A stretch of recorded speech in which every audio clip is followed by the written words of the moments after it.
नमस्कार, मैं अंजलि मिश्रा और स्वागत है आपका हमारे चैनल में। महाराष्ट्र में चल रही सियासी घमासान के बीच एक बार फिर उद्धव ठाकरे को बड़ा झटका दिया गया है, क्योंकि उद्धव ठाकरे के करीबी आईपीएस ऑफिसर संजय पांडे को ईडी द्वारा समन जारी कर दिया गया है। जी हाँ, बिल्कुल सही सुना आपने।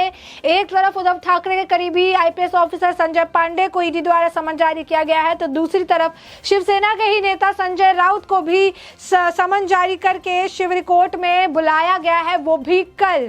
तो आप सोचेंगे कि आखिर ये पूरा मामला क्या है और इन दोनों के ऊपर ईडी द्वारा शिकंजा क्यों कसा गया है, संजय राउत को किस मामले में बुलाया गया है और संजय पांडे को जो पूर्व आईपीएस ऑफिसर है उनको कौन से मामले को लेकर ईडी ने समन जारी किया है, इसके बारे में आइए विस्तार से समझ लेते हैं। सबसे पहले हम बात करेंगे शिवसेना नेता संजय राउत की। तो आपको बता दें कि शिवसेना नेता संजय राउत को शिवरी कोर्ट में कल बुलाया गया है। इस बात की जानकारी बीजेपी नेता कृत सोमैया ने ट्वीट करके दी है। कृत सोमैया ने लिखा है कि संजय राउत को समन गया है कल शिवरी कोर्ट में आने के लिए 4 जुलाई को सुबह 11 बजे जो है मेधा कृत सोमैया डिफॉर्मेशन यानी मानहानि के मामले में। बता दें कि मेधा कृत सोमैया जो है कृत सोमैया की पत्नी है और उन्होंने एक जो है 100 करोड़ का जो मानहानि का मुकदमा है वो संजय राउत पे दायर किया था, वो भी टॉयलेट स्कैम को लेकर, क्योंकि संजय राउत ने कृत सोमैया की पत्नी का शौचालय घोटाले में नाम लिया था, वो भी बिना तथ्य बिना प्रमाण के, जिसके बाद अब संजय राउत की मुश्किलें जो है बढ़ती नजर आ रही है। क्या था वो टॉयलेट स्कैम जिसे लेकर इतना जो घमासान है वो देखने के लिए मिल रहा है। आखिर क्यों कृत सोमैया की पत्नी ने आरोप लगाया है और किस तरीके से मामला आगे बढ़ा, इसके बारे में समझ लीजिए। शिवसेना सांसद संजय राउत ने बीजेपी के नेता कृत सोमैया पर हमला बोला था। संजय राउत ने कहा था कि वो जल्दी सोमैया परिवार का 100 करोड़ का टॉयलेट घोटाला सामने लाएंगे। संजय राउत मुंबई के पत्रकारों से बात कर रहे थे और जो पत्रकारों से बात करते हुए संजय राउत ने कहा था कि आज नहीं तो कल आईएनएस विक्रांत घोटाले के मामले में कृत सोमैया जेल जाकर रहेंगे। उन्होंने विधानसभा के विपक्षी नेता देवेंद्र फडणवीस पर भी आरोप लगाया था। साथ ही साथ उन्होंने कहा था कि अब मैं इस महाशय यानी कृत सोमैया का एक टॉयलेट घोटाला सामने लाने वाला हूं। मीरा भाईद महानगर पालिका और महाराष्ट्र के अन्य इलाकों में करोड़ों का टॉयलेट घोटाला हुआ है। मतलब सोचिए कहां कहां पैसे खा सकते हैं, विक्रांत से लेकर टॉयलेट तक।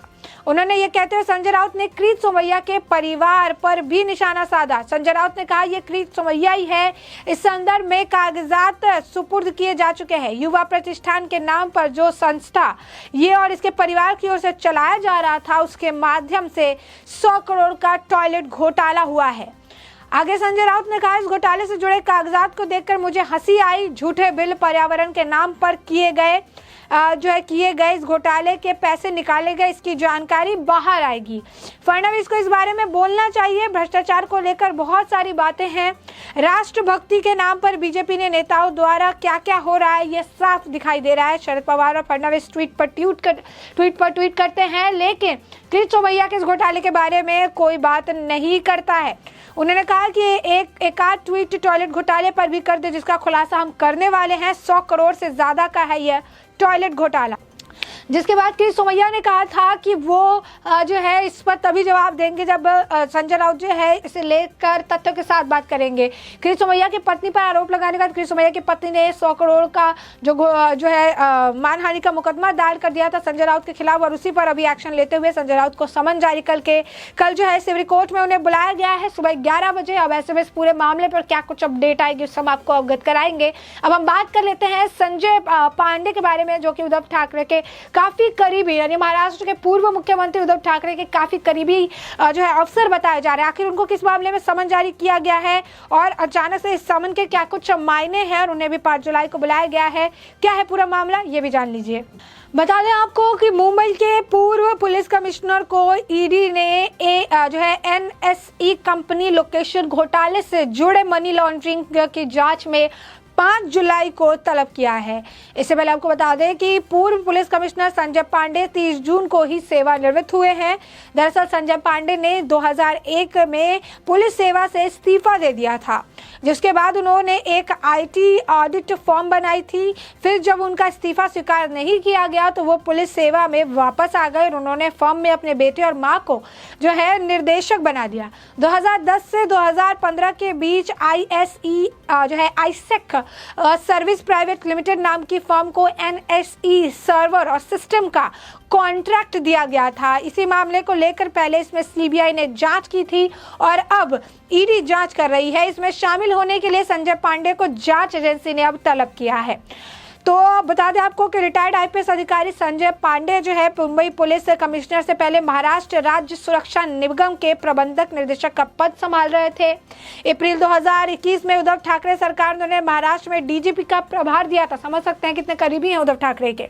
हालांकि जो IPS है IPS रजनीश सेठ को महाराष्ट्र के DGP नियुक्त किए जाने के बाद उन्हें प्रभार वापस ले लिया गया और 1986 बैच के IPS अधिकारी मुंबई पुलिस के 76 पुलिस कमिश्नर थे। उन्होंने IPS हेमंत नगरली के कमिश्नर पद का दायित्व लिया था। वो अभी बीते महीने 30 जून को ही रिटायर हुए हैं और अब उनके खिलाफ आप देख सकते हैं कि एक्शन देखने के लिए मिल रहा है।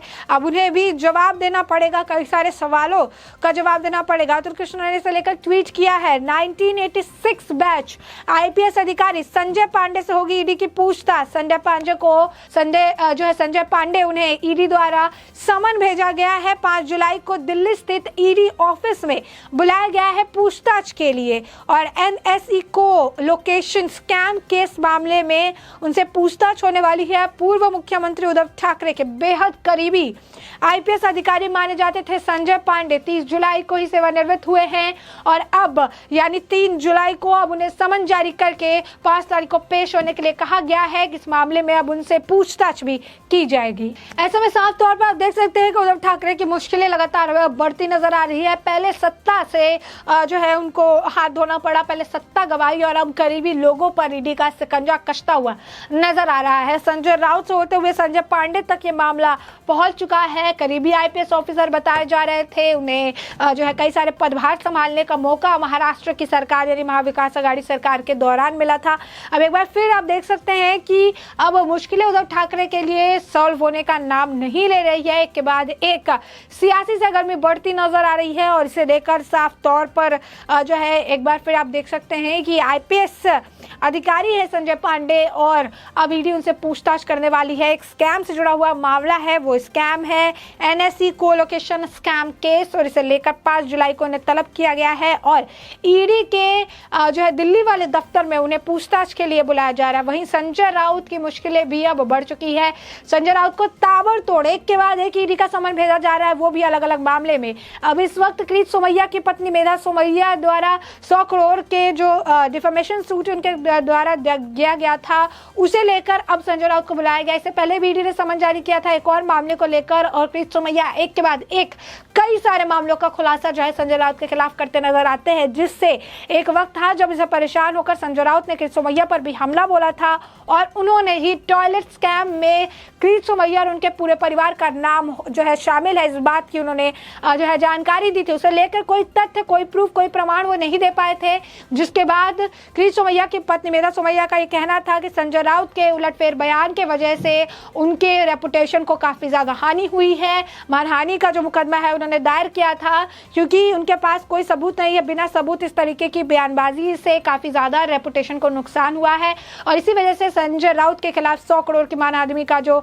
मुकदमा है वो दायर किया गया था और इसे लेकर लगातार अपडेट जो है संजय राउत देते रहते हैं। जब वो गई थी कोर्ट में डालने के लिए तब भी उसका अपडेट था और अब एक बार फिर से अब संजय राउत को जब समन जारी करके बुलाया जा रहा है तो इसका भी अपडेट निकलकर सामने आ चुका है। तो साफ तौर पर संजय राउत की मुश्किलें बढ़ रही है, उद्धव ठाकरे की मुश्किलें बढ़ रही है और उद्धव ठाकरे के करीबियों की भी मुश्किलें बढ़ रही है क्योंकि केंद्र की जांच एजेंसियों की रडार पर उद्धव ठाकरे के करीबी नजर आ रहे हैं और एक के बाद एक ताबड़तोड़ समन भेजने का जो सिलसिला है जारी है। क्या कुछ होगा इस पूरे मामले में, संजय पांडे के मामले में, संजय राउत के मामले में, ये आने वाले वक्त के साथ ही साफ हो पाएगा, तभी हमारे से जुड़े हुए आपको अपडेट दे पाएंगे। फिलहाल के लिए हमने आपको ये पूरा मामला बड़े विस्तार से बताया कि पूरा मामला क्या है, संजय पांडे जो कि पूर्व IPS ऑफिसर है उनसे जुड़ा हुआ मामला क्या है और संजय राउत से जुड़ा हुआ मामला क्या है। आपने इस पूरे मामले को बड़े विस्तार से जान और समझ लिया है और अब इस पूरे मुद्दे पर आपकी भी जो राय हो हमें कमेंट सेक्शन में कमेंट करके जरूर साझा करें।